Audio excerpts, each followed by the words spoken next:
आप देख रहे हैं जागरूक समाचार।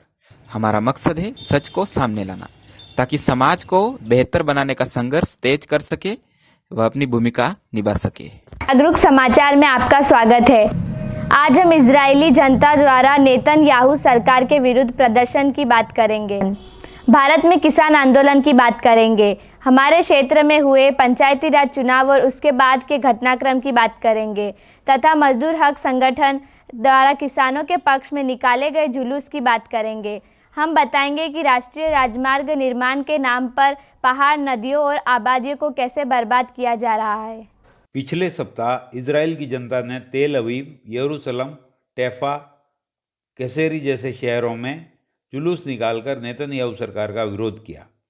इजरायली जनता के इस आंदोलन में ट्रंप के साथ बेईमान समझौतों और नेतन्याहू के भ्रष्टाचार का विरोध किया गया। खुद इजरायली जनता ने वेस्ट बैंक यानी कि फिलिस्तीन की ज़मीन पर उनके शासकों के कब्जे करने के मंसूबों का विरोध किया जा रहा है। इस आंदोलन की शुरुआत शिकमा ब्रेसलर ने अपने दो भाइयों को साथ लेकर की, जो अब जन आंदोलन बनता जा रहा है। किसान आंदोलन जारी है।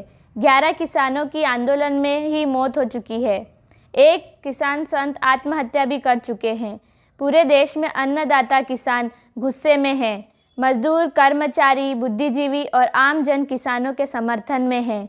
केवल अडानी अंबानियों के चमचे और भाड़े के मैसेज भेजने वाले लोगों को गुमराह करने की कोशिश कर रहे हैं। बिकाऊ मीडिया अपने आकाओं को खुश करने के लिए भ्रामक खबरें फैला रहा है। कई लोगों ने जियो के साथ ही सरकार की पक्षधर पत्र पत्रिकाओं और चैनलों का बहिष्कार कर दिया है। उसके बावजूद भी तानाशाही सरकार के रंगा बिल्लाओं के कान पर जू भी नहीं रेंग रही है। इसीलिए किसान आंदोलन अब जन आंदोलन बनता जा रहा है। हमारे क्षेत्र में पंचायती राज चुनाव होते ही कांग्रेस, भाजपा और बीटीपी अपने अपने उम्मीदवारों को लेकर गायब हो गई और उन्हें बाड़े में बंद कर दिया। ज्यों ज्यों परिणाम आते गए त्यों त्यों हारने वाले उम्मीदवारों को बाड़ों से निकालते गए, ठीक वैसे ही जैसे कि दूध से मक्खी को बाहर फेंकते हैं। बाड़ाबंदी से यह साबित होता है कि किसी भी पार्टी को अपने उम्मीदवारों पर विश्वास नहीं है। बड़े नेताओं को लगता है कि उनके उम्मीदवार बिक जाएंगे, इसीलिए बाड़ों में रखा जाता है। सभी जगहों पर प्रधानों और उप प्रधानों के चुनाव होते ही सबको मुक्त कर दिया। बाड़ाबंदी जो किया जा रहा है वो एक तरह से लोकतंत्र की हत्या है। आप सीधे तौर पे समझ सकते हैं, जब पार्टी ने कैंडिडेट को टिकट दिया है तो पूर्ण विश्वास होने पे ही दिया जाता है, और जब जनता ने उसे जिताकर भेजा है तो इसका मतलब जनता भी उसमें विश्वास करती है। जब दोनों विश्वास करते हैं और कैंडिडेट सही है तो इस तरह का भय पालना कि वह कहीं और चला जाएगा, ये मूर्खता है। यह इस तरह से बाड़ाबंदी करके जो वैचारिक रूप से जो लोकतंत्र को सपोर्ट करता है और गलत आदमी को वह वोट नहीं करूंगा इस तरह की विचारधारा रखता है, उस आदमी को गफलत में डाला जाता है, जिससे कि उसे ये पता ही नहीं पड़ता कि कौन प्रधान का उम्मीदवार है या कौन जिला प्रमुख का उम्मीदवार है। उन्हें अंतोगत्वा एक ही चीज़ बताई जाती है कि तुम जाके वोट डाल देना हाथ के निशान पे या किसी अन्य निशान पे वोट डाल देना, यह बता दिया जाता है। लेकिन अगर वोट डालने का अधिकार है तो उसे ये पता भी होना चाहिए कि हमारे उम्मीदवार कौन खड़ा हुआ है जिसे मुझे वोट करना है या नहीं करना है। और बाड़ाबंदी की वजह से ये जो स्वतंत्रता है उसका हनन कर दिया जाता है। तो इस तरह से मैं ये मानता हूँ कि ये लोकतंत्र की हत्या है। देखिए, हमेशा की तरह लोगों ने इस बार भी जो है अपने अपने प्रतिनिधि चुने, प्रधान बने, जिला प्रमुख बने, पर मुझे नहीं लगता है कि कुछ नया होगा। ये एक परंपरा के हिसाब से हर 5 साल में वोट देना है और हमारे प्रतिनिधि चुनने, वैसा ही हुआ है। नहीं, अब तक तो नहीं दिखे। हमेशा बनते आए, हर 5 साल में नए प्रतिनिधि बने, फिर उनमें से प्रधान चुने गए, जिला परिषद सदस्य बने, फिर जिला प्रमुख भी बने, पर ऐसा उल्लेखनीय काम मैंने तो नहीं देखा अब तक। वर्तमान में जिस तरह से एक ढर्रा चला आ रहा है, इसमें तो मुझे कोई उम्मीद नज़र नहीं आती है कि कुछ होगा। लेकिन लोग नए सिरे से सोचे अपने जीवन स्तर के बारे में, हमारे बच्चों के भविष्य के बारे में, रोजगार के बारे में, खेती किसानी के बारे में, शिक्षा के बारे में, तो उनको समस्या नज़र आएगी हर क्षेत्र में, और समस्या नज़र आएगी तो महसूस करेंगे और तब पहल करेंगे। वो सभी पार्टियों में अनभक्त हैं और वो सोचना नहीं चाहते हैं, बस एक बात दिमाग में बिठा ली जो फिक्स हो गई उनके, मेरी पार्टी XYZ जो भी है वो मेरी है और उससे अच्छा कुछ हो ही नहीं सकता, ऐसा सोचते हैं जी।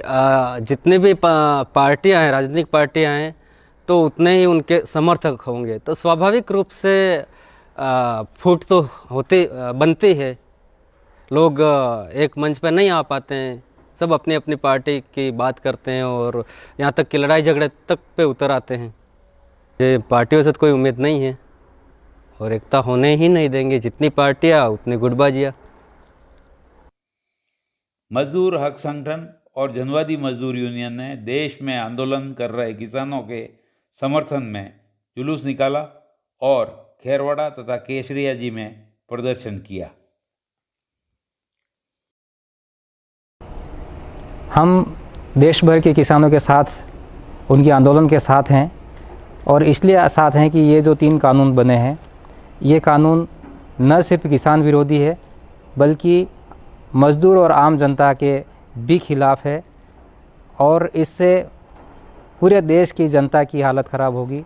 तीनों कानून, जो आवश्यक वस्तु अधिनियम कानून है, उसमें जो एक सीमा तक पहले जमाखोरी की छूट नहीं थी, वो अभी केंद्र सरकार ने अनियंत्रित रूप से और बिना किसी रोक टोक के जितना अनाज चाहे, जितना राशन चाहे इकट्ठा कर सकने की छूट दे दी है। इससे जमाखोरी बढ़ेगी, महंगाई बढ़ेगी और इस महंगाई से पूरे देश की जनता प्रभावित होगी। तीसरा कानून जो मंडी का कानून है, मंडी व्यवस्था ख़त्म होने से, क्योंकि मंडी के बाहर एक और प्राइवेट मंडी जिसमें टैक्स नहीं लगेगा और शुरू में जो लालच भी देगा, तो वहाँ पर जब किसान 1 सीज़न 2 सीज़न अपनी फसल बेच देगा तो जो सरकारी मंडी है वो एक समय बाद बंद हो जाएगी। सरकारी मंडी अगर बंद हो गई तो हमारे क्षेत्र में जो पोषाहार, मिड डे मील और राशन की दुकानों में जो अनाज आता था, जो सरकारी गोदामों से आता था, अब सरकारी गोदाम में अनाज नहीं आएगा, तो ये राशन की दुकान, मिड डे मील, बच्चों की जो योजना है, पोषाहार योजना है, वो भी बंद हो जाएगी।